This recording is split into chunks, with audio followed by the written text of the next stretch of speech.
The Pulse of the Program series rolls on to Columbus, Ohio. Let's take a look at the Buckeyes when it comes to the 2023 season. What is the pulse within that fan base? And then what is the pulse within that building for Ohio State as best we can tell? Quick note, there's no typo on this thumbnail. We say program around here, all right? If you're new, welcome. Make sure you're subscribed. Right here, we talk ball every single day. We're pushing to get to 100,000 subscribers before week 1. Can we make that happen? Ball is in your court. Appreciate you in advance for that. Okay, so the pulse of Ohio State, in order to look forward, I think we've got to look backwards a little bit because the last 2 years, there has been some missed expectations. And it's no secret. The fan base knows that. Everyone within that building knows that. And when you look at what the standard is at Ohio State, it's very different than anywhere else in the country. We talk about it on this show a lot, but the standard is beat Michigan, or as Ryan Day would say, win the rivalry game, win the Big Ten title, win a national title. Those are the three things. Ryan Day came on this very show and told us that's the standard. We asked him, well, hey, do you have to communicate more to your guys about expectations and whatnot? He's like, no. Our guys know what it is. You come to Ohio State, you know the deal. And so that brings me to what the pulse is at Ohio State. The pulse at Ohio State is hungry. And I don't mean hungry like, oh, we haven't eaten. At Ohio State, they eat good pretty much every single year. Like last year at Ohio State, 11-1, a college football playoff appearance. That is, most places, enough to get you stuffed. But at Ohio State, when you're so used to eating at elite level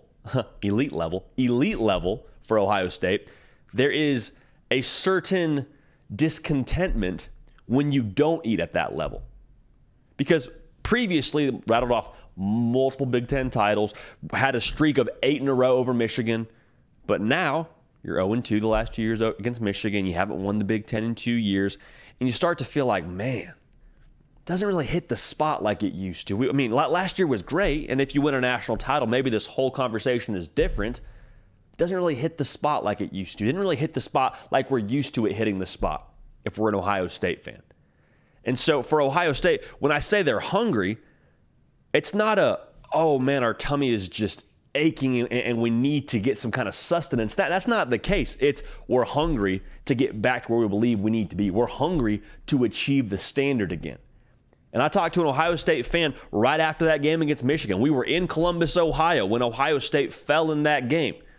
Right after that, I talked to somebody and they said the standard is the standard, and if you're not achieving the standard, that's just lip service to talk about the standard. Same thing with what we're talking about with Ohio State eating good. You can say you want to eat this meal and you talk about being stuffed, but if you don't get it done and you leave just a little bit less on the plate, well, then what are we doing here? So that's how they're feeling right now in Columbus, Ohio. But when it comes to the internal pulse, it's the exact same thing. They're hungry.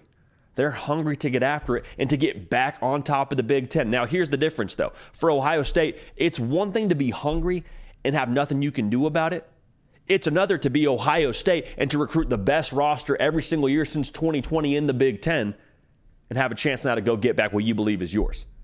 So hunger can do a couple of things. It can make you feel a little bit weak, but I don't think that's how Ohio State feels right now. I think Ohio State is having that instinctual fight or flight feeling kick in right now. Hunger for Ohio State, I believe, could propel them to get back on top of the Big Ten. Now, they got to go through Penn State. They got to go through Michigan, so that's not going to be an easy task by any stretch of the imagination. But Ohio State isn't wondering, do they have the juice, right? They're not wondering, are we good enough? You took Georgia to the final play.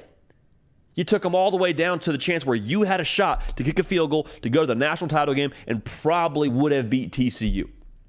That's all woulda, shoulda, coulda, but there's no wondering internally about, man, are we still that team? They feel like they're still that team in Columbus, Ohio. I know CJ Stroud's gone. I know JSN's gone. I understand all that. But you look at this roster, the way they, retooled through the portal on defense and on the offensive line, have a 5-star quarterback, whoever it is, whether it's Kyle McCord or Devin Brown. You got the best receiver, if not the best player in the country, Marvin Harrison Jr., You got Travion Henderson and Mayan Williams just absolutely getting downhill after it. Like, you got some pieces here. You have the pieces, in my humble opinion, to get exactly what you want out of 2023. Ohio State is not questioning if they're that team. They know who they are. Doesn't change the fact they're hungry. Doesn't change the fact they haven't eaten the way they want to eat. But Ohio State still, without a shadow of a doubt, knows they can accomplish what they want to accomplish. So with that being the pulse internally, here's what I would say. I think the situation at Ohio State right now isn't ideal for Ryan Day, but to the exact same token, I think it is a golden opportunity. Because there's been so much talk about Ryan Day and being born on third base and all this about how he just took over a plane that was already at cruising altitude. Well, look at where Ohio State is right now. Look at how we're talking about them right now. We're talking about them getting back to the mountaintop. This is a team that has not just been punched in the mouth, but knocked down on the canvas 2 years in a row against Michigan. So what does that tell you? For Ohio State now, they're on that climb back. And if they had just continued to cruise along, if they had never lost those last 2 games against Michigan, maybe we still have that question in the back of our mind of, well, is Ryan Day still kind of just building off of the foundation that Urban Meyer laid? Is it really his operation?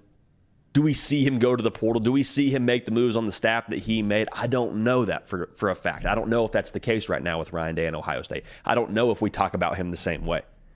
But now we're going to get to find out if Ryan Day is able to be that guy to get this team back to eating how they expect to eat. Because if they get back to winning the Big Ten, if they get back to playing and winning a national title, think about what we'll say about Ryan Day. We'll say all the adjustments that he made as the head coach, they worked. Transfer portal, got to get better on defense. Added Jahad Carter, added players in the secondary at corner, Igbignosin from Ole Miss. Like, you added some pieces here to be able to improve on that side of the ball. You also say, okay, well, you picked the right quarterback if you accomplish what you wanted to accomplish between Kyle McCord and Devin Brown. First world problems picking between 2 5-stars, but Ryan Day should be credited if it works out how it's supposed to work out. Developing the way they've recruited. You got the first ranked recruiting class in the Big Ten since 2020.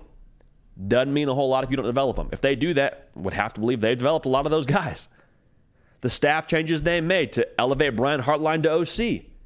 And Ryan Day to say, I want to take on more of a CEO role. Bring in Jim Knowles.